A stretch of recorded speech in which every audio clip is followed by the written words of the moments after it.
Hey everyone! Today we'll be talking about the Supreme Court case Schenck versus the United States.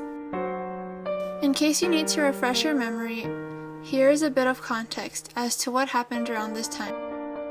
During the time of our First World War, there was a major effort to promote national unity.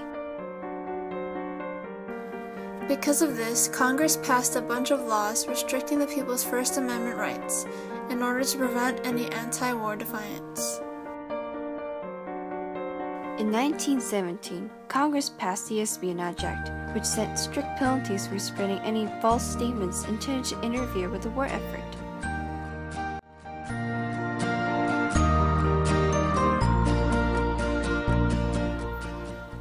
Then in 1918, Congress passed the Sedition Act, which prohibited saying or publishing anything disrespectful about the government of the United States. So, let's get back to Schenck. Charles Schenck was the General Secretary of the Socialist Party of America.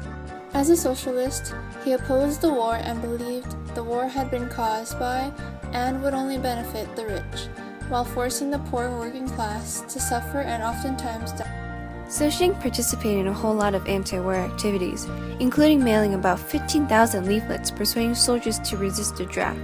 Mr. Schenck was then arrested and charged with causing insubordination in the military and naval forces of the U.S. and disrupting the draft. And so, Mr. Schenck appealed his case to the Supreme Court. The argument for Schenck was that the Espionage Act was unconstitutional, since the First Amendment specifically included in the Constitution to protect political speech and to prevent the tyranny of the majority.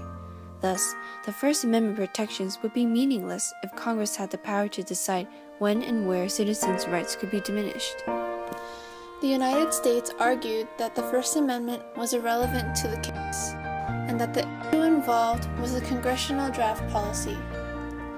They also expressed that citizens' rights to free speech could be limited if they presented a clear and present danger, and that the Espionage Act and Sedition Acts were constitutional.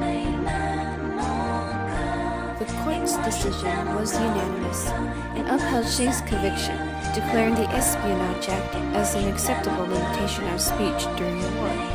The court held that reasonable limits can be imposed on the First Amendment's guarantee of free speech, and that protected political speech diminished in. Schenck versus the United States was the first Supreme Court case that explored the limits of the First Amendment's free speech clause.